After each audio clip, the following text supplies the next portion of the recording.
aqui.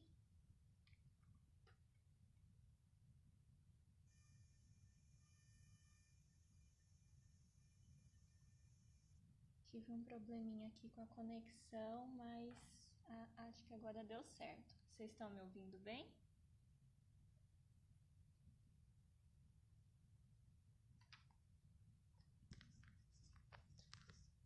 Vocês estão conseguindo me ouvir?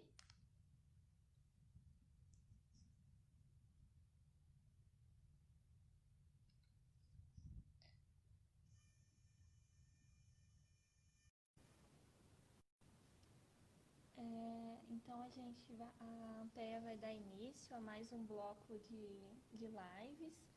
Meu nome é Bianca, eu sou engenheira ambiental e eu faço parte da diretoria da Ampea desde janeiro desse ano. O Ian já está entrando. Oi. Tá bem baixinho aqui, deixa eu ver. Ah, é. Tudo bom, Bianca? Tudo bem, e você? Tudo, o áudio tá bom? O seu áudio tá, o meu tá bem?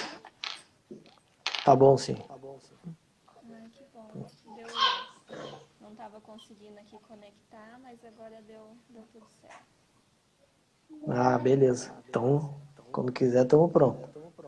Então, primeiro eu quero agradecer a sua participação, a sua disponibilidade em estar aqui em mais esse bate-papo da Ampea e agradecer também a APEAN e a Finéias por todo o apoio que eles vêm dando nesses blocos de live que a gente tem feito.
Oi. Oi, acho que a gente voltou. Tô sem saber se é minha ou é sua que tá falhando aqui. Então, eu também não sei dizer, mas deve ser a minha. Mas vamos tentar aí. Vamos lá. Então, para começar, eu estava no agradecimento, né? E para começar, eu queria que você se apresentasse, dissesse rapidamente há quanto tempo você trabalha com geoprocessamento e o que mais te interessou para trabalhar com a temática. Certo.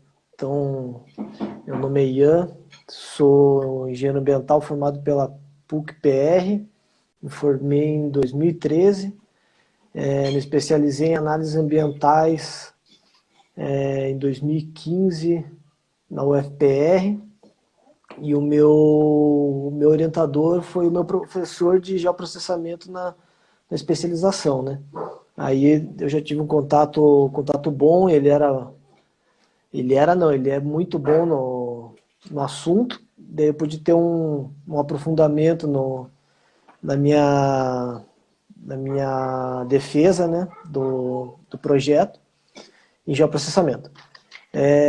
Trabalhei na área de gestão ambiental de obras de infraestrutura e lá no Mato Grosso, onde eu estava, eu prestava serviço como autônomo para CAR, enfim, esses trabalhos menores, assim. E aí que eu comecei a trabalhar com isso daí, né? Fazendo CAR, levantamento com GPS de mão em campo, enfim. Em 2016, eu montei a Avante Ambiental e com foco daí em licenciamento ambiental e estudos ambientais dos mais diversos temas, né? O PRO, um estudo ambiental bem embasado, bem feito, a parte de geoprocessamento, de mapas, elaboração de mapas é fundamental. Daí que eu comecei a trabalhar bastante com isso, né? Com geoprocessamento para uma demanda de estudos ambientais. Então, fui buscar novas técnicas, novos softwares que me atendessem melhor para um aprimoramento do serviço que eu já prestava. E aí que eu comecei no geoprocessamento e no levantamento com drones. Né? O levantamento com drones daí foi Ah, um passo à legal. frente. Muito bom. Sou um pouco suspeita também para falar, porque eu gosto bastante de geoprocessamento, trabalho um pouco com isso, Uhum. e é uma área muito útil, né, para a nossa formação. Aí Isso. agora, para começar, aí eu queria um pouquinho que você falasse da importância, né, um pouco mais da importância dos mapas para estudos ambientais e licenciamento, e como o drone ele pode ser utilizado para esse levantamento, né, dos dados e elaboração desses mapas. Então, para um diagnóstico de uma área, você precisa entender os diversos componentes ambientais que tem nela, né? Seja parte de solo, relevo, cobertura vegetal, hidrografia, né? E isso é essencial que seja representada num plano, né? Representado numa imagem. Então, para você embasar determinado afirmação, que você vai dizer, olha, aqui tem um rio de 13 metros, então a PP é 50 metros, né? Daí você representa onde que esse rio passa, a PP, daí isso também para um prognóstico é fundamental, né? Porque daí você vai passar para um arquiteto, por exemplo, um loteamento. Fala, ó, tem um rio que passa aqui, uma PP de 50 metros. Ele vai conseguir visualizar e desenhar em cima disso. Então, o mapa para diagnóstico e prognóstico é fundamental, né? Agora, a gente tem uma carência de imagens de boa qualidade e atualizadas, por exemplo, em softwares livres, né? Daí você teria que fazer a compra de uma imagem de satélite ou enfim, né? Ou uma topografia convencional para você conseguir caracterizar esse relevo para você ter uma imagem atualizada, né? Então a minha aproximação com o drone foi justamente essa, né? Eu precisava de determinados produtos e eu vi no drone uma solução para obtenção desses produtos, né?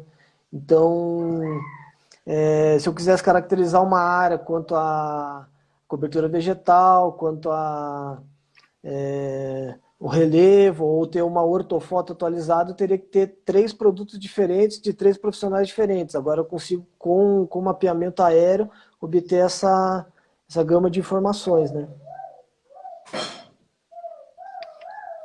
Ah, legal. Muitas vantagens, né, na utilização.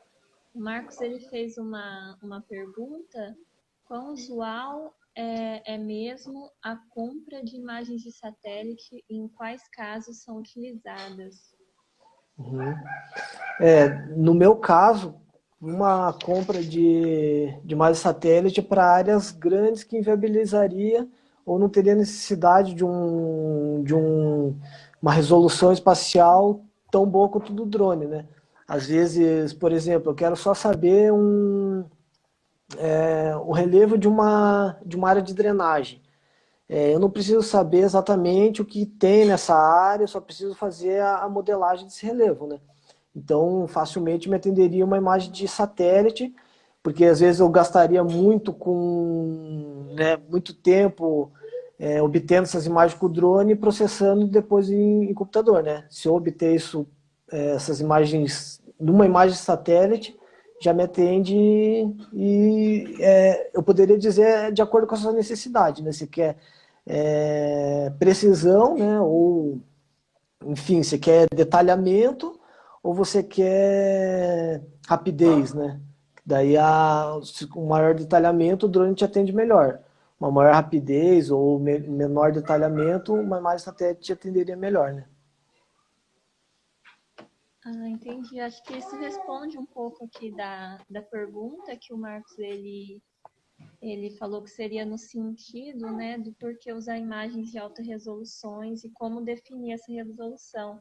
Então, acho que Uhum. quando você fala ali que depende da prioridade, né, do estudo, do detalhamento, eu acho que Aham. responde um pouco essa questão.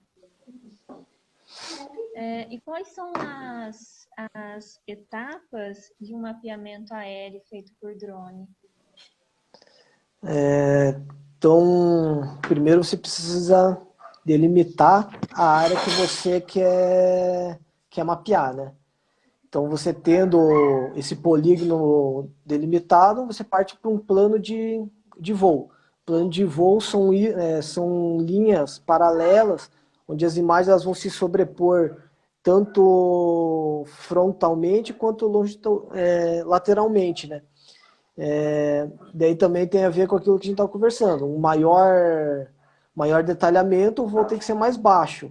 Um detalhamento menor, o voo pode ser mais alto, daí você cobre uma área do mesmo tamanho com menos linhas, né? Então, esse foi a etapa de plano de voo. Você também tem que programar, né, e ter em mente os seus pontos de apoio, que são pontos rastreáveis assim pela imagem, onde você literalmente pinta o solo e consegue ver as imagens desse ponto que você obteve por referenciamento geodésico, né? Por exemplo, um GNSS, um RTK, para você conseguir aumentar a sua precisão, porque como é que eu posso dizer? Você alinha a foto com esses pontos, né? Sua ortofoto com esses pontos. Então, a gente teve a etapa de plano de voo, né, de plano de voo, da obtenção de pontos de apoio, e daí você parte para o levantamento aéreo propriamente dito, né. Daí o drone ele vai caminhar por essas linhas que você delimitou e vai tirando fotos sequencialmente para depois passar para a parte de processamento. Então, recapitulando, a gente teve o plano de voo, obtenção do ponto de apoio, o levantamento aéreo e o processamento dessas imagens num software específico ou numa plataforma online, né? Uhum.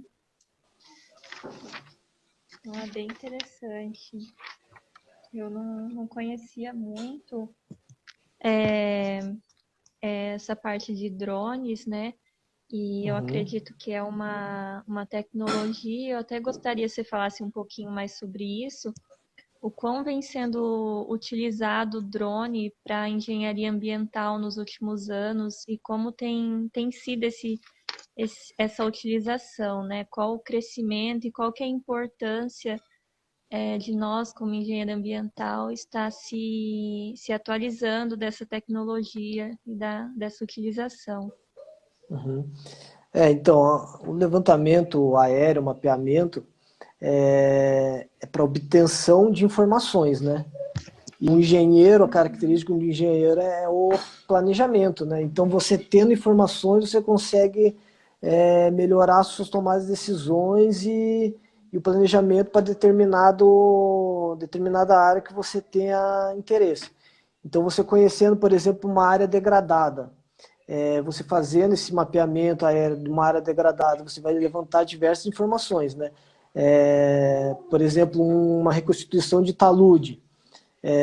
Você sabe os trechos que está degradado, você consegue mapear isso num software específico, você consegue depois fazer, né, o projeto de reconstituição. Então, ou por exemplo, também o mapeamento de nascentes. Você consegue fazer o mapeamento aéreo, fazer a delimitação das linhas de drenagem. Então, para a engenharia ambiental, eu diria que é essencial você conhecer a área, né? Fazer o diagnóstico para posteriormente um prognóstico. É assim que eu resumiria. Ah, legal. E, e o drone, assim, uma dúvida que eu tenho é em relação a custos para utilização, o quanto compensa, né? O quanto custa utilizar uma imagem de alta resolução como a do drone, como que é esse processo? Então, você depende do uso que você quer fazer com essas informações do mapeamento aéreo, né? Se você quer por exemplo, um dos produtos que o drone pode oferecer é um levantamento plano altimétrico, né? Que é a caracterização da dinâmica do relevo. Então, se você for comparar a utilização do levantamento planimétrico feito por drone, que você vai precisar de uma, duas pessoas para fazer esse levantamento, uma tarde, às vezes resolve numa área relativamente grande. Se for comparar com o levantamento topográfico convencional, que você precisaria de uma equipe, se deslocar com equipamentos, ter toda essa logística envolvida, o, o custo-benefício do drone é muito melhor justamente por causa disso, né? A logística é infinitamente mais barata. O tempo de campo também reduz drasticamente. Então, o que você gastaria, por exemplo, deslocando toda essa equipe, você consegue mais produtos, conseguiria uma ortofoto, por exemplo, com um custo menor. Então, resumindo, é assim, você teria mais produtos com menos tempo por um preço menor do que uma topografia convencional. Nossa, bem legal, É. bem interessante. Eu vou aproveitar aqui para fazer mais uma pergunta. Como que andam as licitações no sentido de permitir o uso de drone ao invés da estação total em caso de levantamento topográfico? Isso vai muito do edital do contratante, né? Se o contratante ele não especifica qual a metodologia utilizada, você tem que entregar um produto, né, que ele solicitou. Mas se ele fala, eu vou precisar de um levantamento topográfico feito com um RTK ou com uma estação total, daí você não tem como fugir disso, né? Mas normalmente é casado com outros produtos, como eu disse, né? Às vezes você vai fazer um mapeamento de uma linha de transmissão. Eles já pedem o plano altimétrico, mas também já pede a ortofoto, enfim, né? O modelo de superfície também é um outro produto que a gente pode oferecer. Então, nas licitações, quando eles fazem essa solicitação, com o uso de drone, normalmente é casado com outros produtos. Ah, entendi. Então depende mesmo do edital, assim, não tem uma. Se não tiver nada especificado, é liberado o uso do Isso, drone como ferramenta aí de mapeamento. isso.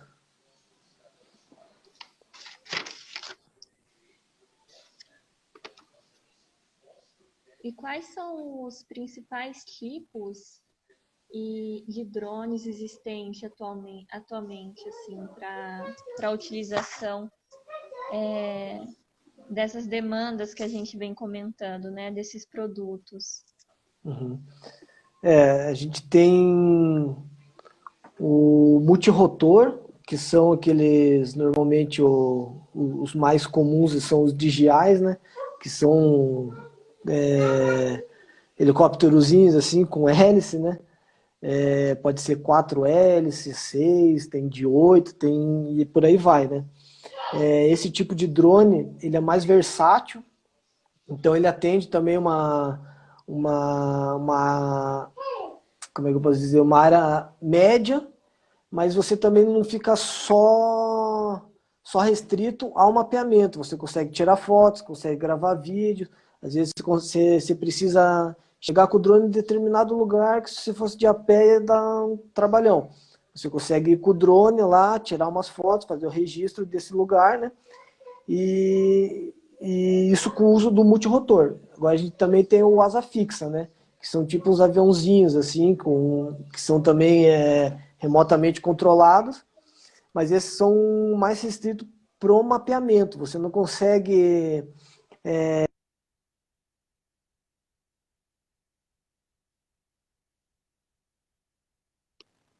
em todos os lugares. Ele fica estabelecido e só, né? Pousa aqui, faz esse trajeto, você decola aqui, faz esse trajeto e pousa. A parte boa da asa fixa é que ele consegue uma área muito maior, a autonomia dele normalmente é maior, então para mapeamento ele se torna mais eficiente, né? Mas ele fica limitado ao mapeamento. Então, resumindo, temos o multirotor, que ele cobre uma área menor no mapeamento, mas ele é mais versátil para outros tipos de demandas. E temos o asa fixa, que ele é mais eficiente no mapeamento, mas ele fica restrito ao mapeamento. Nossa, legal. E tem muita diferença de custo? Depende. Se você pegar um modelo de entrada, por exemplo, da DJI, para mapeamento, a exemplo do Phantom, né? Você vai gastar com um kit de baterias e uns 10 mil reais, né? Mas se você for pegar, por exemplo, uma matriz, você vai gastar 50 mil reais. Se você for pegar uma matriz 600, você vai gastar, sei lá, 150 mil. Isso são multirotores. Agora, se você for num asa fixa, o modelo de entrada já é 30 mil. Daí também tem 100, tem 150 e por aí vai. Então, para começar, eu indicaria um Phantom mesmo, né? Com umas 3 baterias sobressalentes, que você facilmente ele te atende para essa demanda e te gera produtos tão bom quanto, né? Então, resumindo, é isso. Vai de 10 a infinito, né? Ah, De 10 infinito. mil a É igual o infinito. celular. Igual celular. Gente, pode ficar à vontade também para falar, para comentar. Eu estou dando uma olhadinha aqui mais Uhum. na No pauta, né, roteiro. que a gente combinou. Uhum.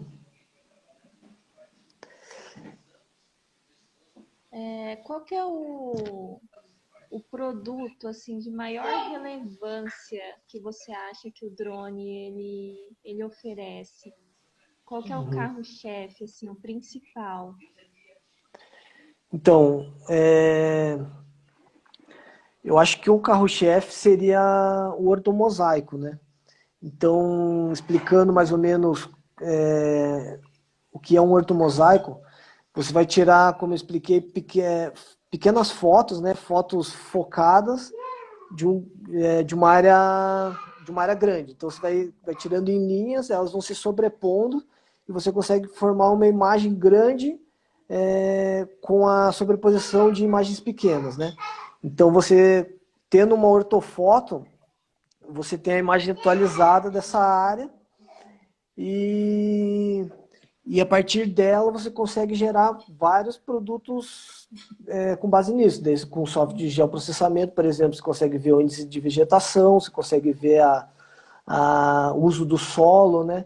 Então, eu diria que o principal seria o ortomosaico, mas também consegue gerar o modelo digital de elevação, porque com o alinhamento dessas imagens, com a sobreposição, cada ponto de similaridade, ele gera um pontinho em 3 dimensões, né? Então, esse ponto ele vai ter uma informação no eixo X, no eixo Y e no eixo Z, né?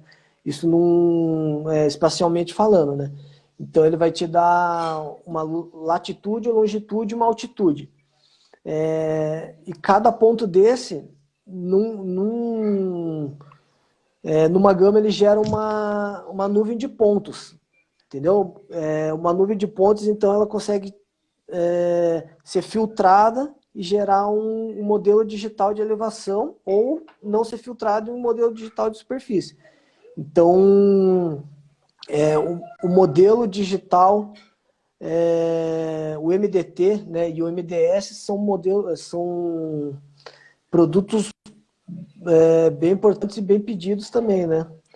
Que daí você consegue gerar o plano altimétrico, você consegue ver fazer a hidrografia, enfim.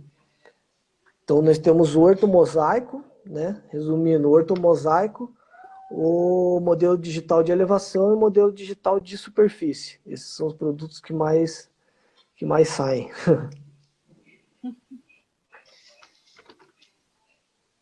Mas, então, eu recebi uma pergunta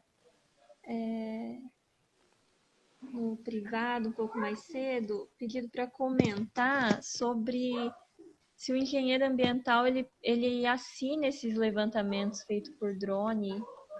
Como que é que funciona essa questão? Então, o levantamento, né, a aerofotogrametria, o engenheiro ambiental não está apto a assinar com a carga mínima da faculdade, né? Então, naquela tabela que o CREA estabelece, isso é restrito para outros profissionais, por exemplo, geógrafo, engenheiro cartógrafo, um geólogo pode assinar, engenheiro civil. Daí você precisa fazer uma cadeia extra e pedir uma extensão de atribuição, né?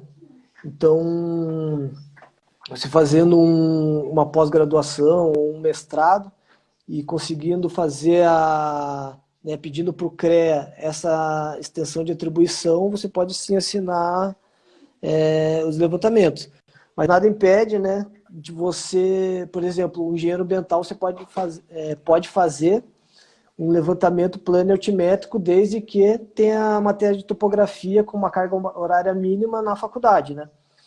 Então, você conseguindo um parceiro, assim, por exemplo, para assinar fotogrametria, e você assinar o plano altimétrico, que é um dos produtos, então você consegue assinar parcialmente esse levantamento, sem a extensão de atribuição, né, que eu comentei anteriormente. Né? O engenheiro ambiental, ele tem essa atribuição? Agora eu não me recordo se você comentou. Então, Giovanni. Na carga horária mínima deles, não tem. Né? Tipo, a gente sai da faculdade não podendo assinar um levantamento aéreo. Então, você tem que fazer cursos de especialização, uma pós-graduação, um mestrado, né? Com a carga horária mínima que o CREA estabelece e pedir um pedido de extensão. Mas de saída da faculdade, você não pode fazer você não pode assinar. Seria só o cartógrafo e o geógrafo mesmo. O geólogo assina também, e se eu não me engano, o engenheiro florestal e civil também. Engenheiro florestal tenho mais certeza que o civil. Mas Então... tem que ter na carga. Você tem que aprender isso na faculdade, você tem que ter uma carga horária mínima para você estar apto perante o CREA, né? Uhum. Então, a importância da parceria aí com outras É, áreas de conhecimento para estar executando esse isso. trabalho, né? Ou uma especialização, né? Aham.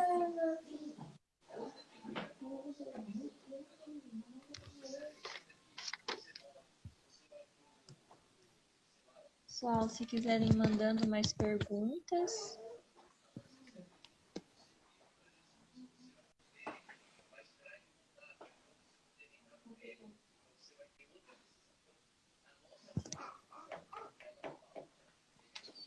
Vamos ver se tem pergunta aqui.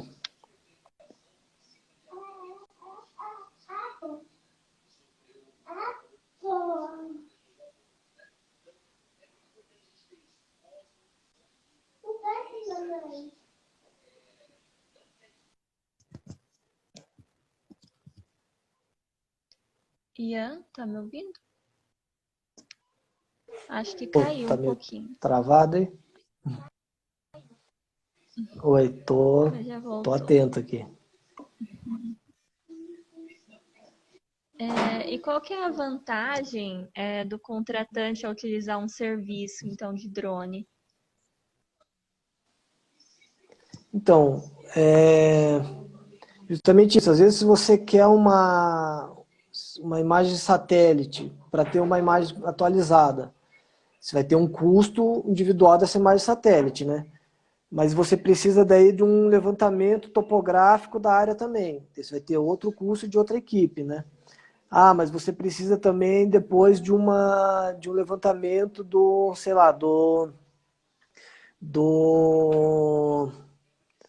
dos cursos d'água desse local. Daí você tem que fazer uma outra contratação, né? Com a utilização do mapeamento aéreo, você consegue unificar todos esses custos numa contratação só e, e com valor mais agradável, né, para o contratante. Então, vamos dizer, voltar no exemplo lá do levantamento topográfico tradicional. Você colocaria uma equipe toda e teria um custo, né, de logística para 3, 4 colaboradores, né, eles ficariam uma semana em campo, e isso geraria uma demora e um custo logístico, né? Com o drone você consegue fazer isso com maior eficiência, né? Você manda um cara só lá para fazer um serviço de um dia só e daí o resto todo ficaria no escritório, né? Então o contratante ele ganharia em dinheiro, em tempo e em mão de obra, no caso, né? Esses 3 pontos que eu conseguiria deixar em Indicar. evidência. Isso. Eu não sei se está aparecendo uma pergunta na tela, eu habilitei aqui sem querer Ah, tá. e eu não sei Tem, como que eu tiro, mas tem uma do aí se Flávio aqui, você já né? quiser. Aham. A do Giovanni você consegue ver também ou não? Eu acho que deve estar aparecendo só para mim. Não, tô vendo a do Flávio, daí tem umas que eu acho que já foram até comentadas mais pra cima, né? Tá. A do Flávio, então, qual o software, qual o melhor software para trabalhar com as imagens, então, de drone, né? Ele até sugere aqui o QGIS ou ArcGIS, ou se teria algum outro. Uhum. Para você fazer, você vai precisar de uma série de softwares, né? Para você fazer, por exemplo, plano de voo, você pode usar o Drone Deploy, tem o Map Pilot, tem o Pix4D, isso para você fazer o plano de voo. Daí para você fazer o processamento das imagens, os dois softwares mais utilizados é o Pix4D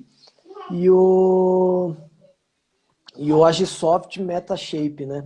Que é o que eu uso. Então ele faz o alinhamento, a geração da nuvem de pontos e os demais produtos, né? O modelo digital de elevação, enfim. Daí, isso, a saída desse software seria, por exemplo, as curvas de níveis e um ortomosaico. Aí sim, você tendo um ortomosaico, uma ortofoto, você consegue jogar num software de geoprocessamento, que eu acho que é o que o Flávio comentou, né? No software de geoprocessamento, a vida inteira eu usei o ArcGIS. Só que daí era aquela história, né? É um software pago, daí eu usava com a licença do laboratório ali, da UFPR. Daí o QGIS é um software aberto que te dá diversos plugins que você consegue ir habilitando eles de acordo com a sua necessidade, né? Então, agora não, né? Uns anos atrás eu aprendi a usar o QGIS e não uso mais o ArcGIS, justamente por ele ser livre e ter mais funcionalidades ali do que o ArcGIS. Por exemplo, você consegue fazer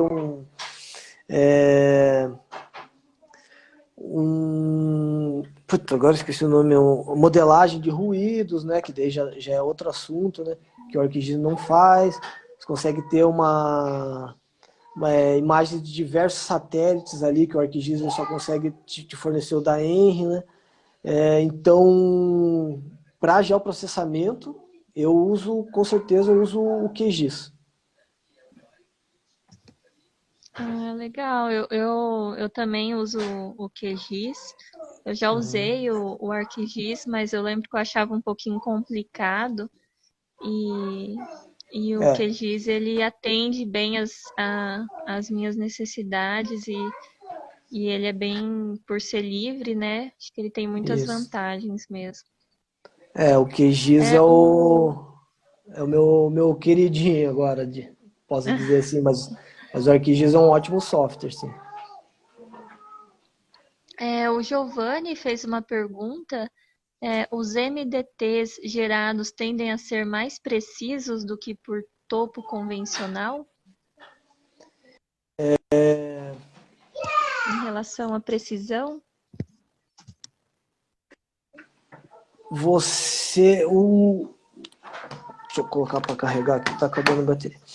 O, o drone, por exemplo, o Phantom, ele tem um GPS de navegação embarcado, né? Que é bem parecido com esse de celular.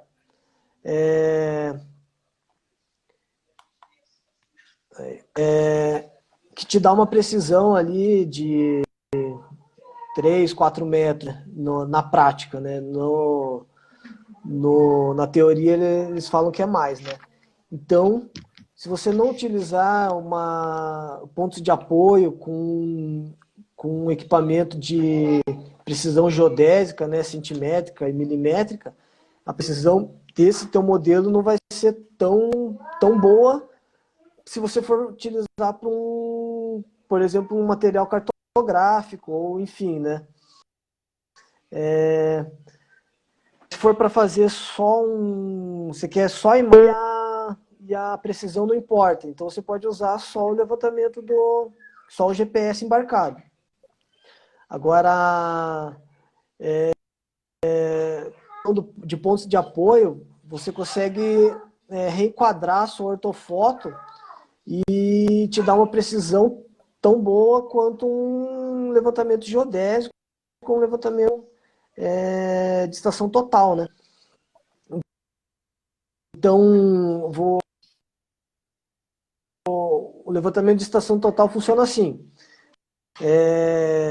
Você vai com a estação total, com o prisma ali, vai batendo diversos pontos, e depois você pega esse ponto e processa, você faz uma interpolação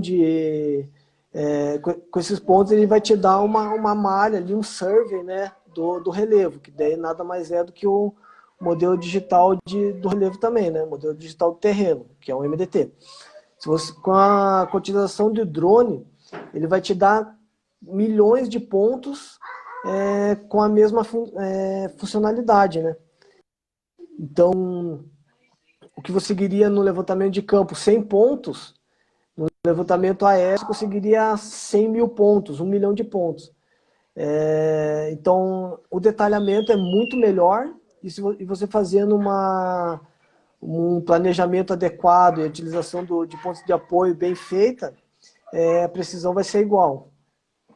Então, resumindo, é isso, né? A precisão é igual a um levantamento convencional, mas com maior detalhamento. Só que deixa eu fazer agora um contraponto, né? A utilização de drone, ela precisa de um terreno, como que eu posso dizer, filtrável, assim, né? Vou usar um termo meio estranho. Por exemplo, ela vai pegar a copada das árvores nesse levantamento, né? Numa área coberta de vegetação. Se não tiver clareiras ou se você não conseguir enxergar o solo, às vezes você não vai conseguir fazer a filtragem desse relevo, né? Fazer a classificação da malha de pontos, né? Da nuvem de pontos, para você conseguir fazer o MDT com o detalhamento que você gostaria. Então, uma área coberta 100% de vegetação, o drone para levantamento planimétrico ele deixa um pouco a desejar. Tanto quanto um levantamento geodésico, né? Porque daí eles têm interferências, né? Para obtenção de satélites, daí para um RTK também ele já sofre. Então não dá para dizer que dá para substituir totalmente um levantamento planimétrico com uma estação total, justamente por causa disso, né? Então o que eu diria é que o drone ele não vai substituir essas tecnologias já utilizadas, ele vai complementar essas tecnologias convencionais, entendeu? Era esse ponto que eu queria deixar, porque às vezes você fala que uma coisa vai substituir a outra, uma coisa é melhor que a outra, mas não é, né? São usos que podem ser facilmente integrados, né? Utilizados como complemento um do outro. E eu acho que sempre vai existir a topografia convencional, né? Independente das novas tecnologias que têm sido utilizadas. O Giovanni comentou aqui, agradeceu e disse que entendeu essa diferença, né? Beleza, As João. vantagens e os contrapontos. Eu não sei como é que eu tiro aqui a pergunta, mas Ixi. acho que não sei se tem problema. Não, vamos assim. Não tem problema. Aqui com a pergunta.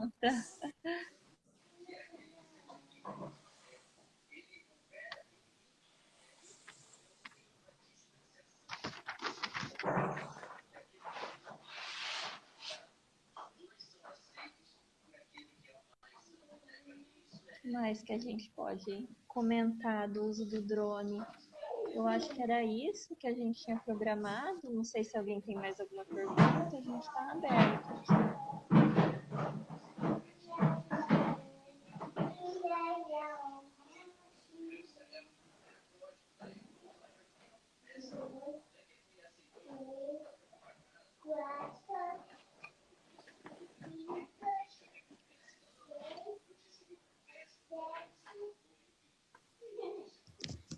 Ian, você tem mais alguma consideração? Alguma coisa que você acha importante falar em relação ao uso? Eu acho que uma coisa importante, pelo menos que foi importante para mim, que antes de começar, de ter um drone, começar a utilizar essa tecnologia, eu procurei me inteirar bastante do assunto, né? Fiz alguns cursos online e vi bastante material a respeito, né? Para não me tornar um apertador de botão, vamos dizer assim, né? Chegar lá, ter um roteirinho, botar o negócio lá, se der um problema, não sei o que fazer, né? Então eu estudei, vi se aquilo mesmo me atenderia, via as possibilidades que isso poderia ou não me trazer, via a, a ideia geral do sistema, assim, não só, né, softwares e, enfim, né, procurei entender um pouco mais de posicionamentos geodésicos, né, e entender o que está por trás dos botões, entendeu? E quando eu comecei, eu acho que isso fez toda a diferença, né? Então, né, quem está ouvindo, se tem interesse em atuar na área, é uma área legal, mas demanda bastante estudo, né? Pelo menos para mim demandou. Tem bastante material e te abre bastante possibilidades, né? Não só o mapeamento, daí também tem um mundo que é o sensoriamento remoto, né? Que o geoprocessamento também tá casado com o levantamento de drone. Então, você fazendo essa opção de trabalhar com isso, de ter essa ferramenta, é, vai te abrir bastante possibilidades, mas também vai te dar bastante trabalho, né? Porque você vai ter que se especializar para não fazer, para não entregar coisa ruim por aí, né? É, e também é bom deixar claro que tem uma legislação específica sobre isso, né? E isso também é fundamental você estar ciente, né? A tua aeronave ela tem que ter o registro é, na, no DCE, tem que ter registro na ANAC, né? Então, os levantamentos eles têm que ser sinalizados, tem critérios, você não pode voar em áreas, por exemplo, no levantamento aéreo numa cidade, você vai estar passando por cima de pessoas, né? Ela tem que estar, tem que ter um cuidado em relação a isso, né? Você também tem uma altura máxima de voo para determinado equipamento, né? Então tudo isso você tem que estar ciente antes de começar para não gerar Deus o livre, um desastre, né? Às vezes você está numa rota de voo de pequenos aviões ou de helicóptero, né? O teu voo, teu drone, dependendo, ele pode estar na mesma rota, né? Então você tendo esse conhecimento pode te poupar de muito problema e poupar problema para outros, né? Querendo ou não, não é um brinquedo, né? O negócio é Deus o livre, né? Se cair na cabeça de alguém pode dar problema. Então, você conhecendo o teu equipamento também, né? Você vai ter uma autonomia de voo. Se você programar um voo maior, de repente ele pode simplesmente pousar no meio do mato, como já viu acontecer, e você perder seu equipamento, né? É um equipamento caro. Então, eu acho que o conhecimento antes de qualquer ação é fundamental. Então, era isso que eu podia colocar aí para a gente finalizar. Não, ótimas contribuições. Essa dica, né, de não apertar só os botões, eu acho que não cabe só no uso do drone, né, mas como em muitas outras ferramentas da nossa área de atuação. Uhum. Tem uma perguntinha aqui, a gente ainda tem 10 minutos. Vamos lá. Que objeto no solo pode ser utilizado como ponto de controle? Como fazer em uma área de difícil acesso, tendo necessidade de alta precisão? Então, qual que é o objeto, né, no solo que pode ser utilizado como ponto de controle? E a outra é que se você tem a necessidade de acessar uma área que tem um difícil acesso, né, mas precisa dessa alta precisão, o que você poderia fazer? Então, você tem que utilizar um alvo que seja identificado nas suas fotos, né? Então, por exemplo, você obviamente não vai colocar uma pedra lá ou sei lá, um um pedaço de pau ali que você não vai conseguir ver nas suas imagens aéreas, né? Então, normalmente você usa um contraste, um alvo preto e branco, né? Com um X de cal, alguma coisa que você consiga identificar isso posteriormente. Eu utilizo uns alvos que eu mesmo fiz, né? De EVA, você consegue estaquear eles assim. Preto e branco, né? Que daí se tiver num chão preto, o branco ele vai destacar. Se tiver no chão branco, o preto vai destacar, né?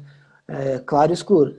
Ou você pode também utilizar dados, pontos já existentes, né?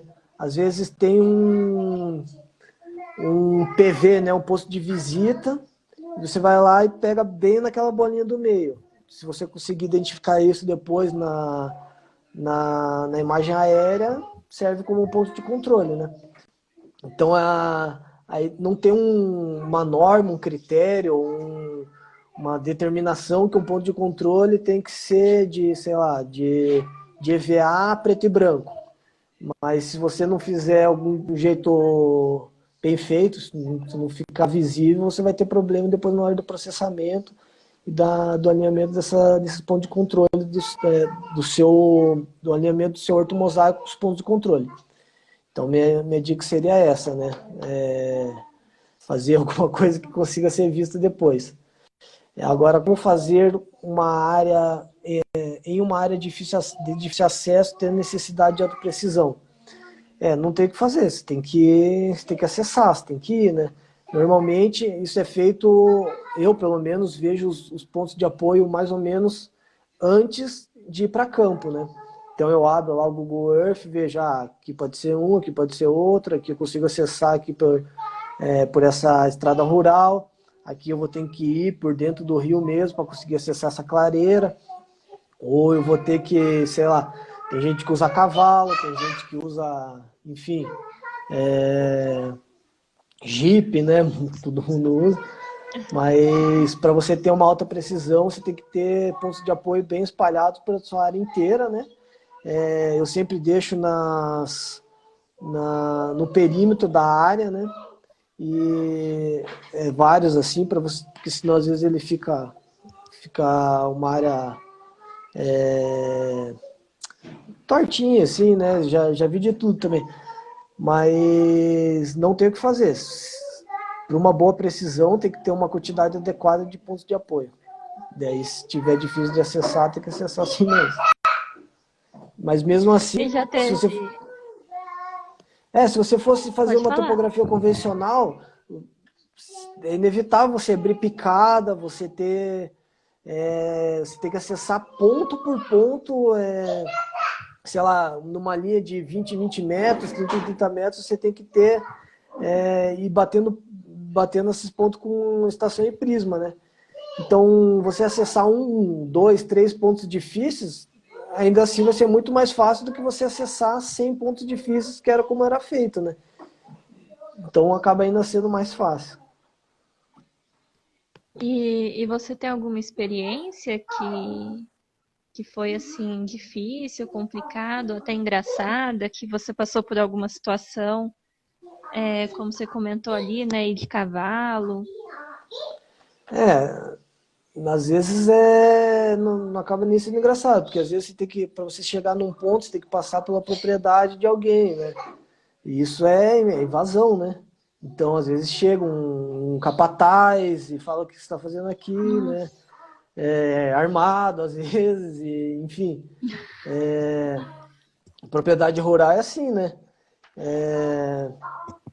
Mas esses dias um amigo meu postou foto deles fazendo todo esse levantamento, né? De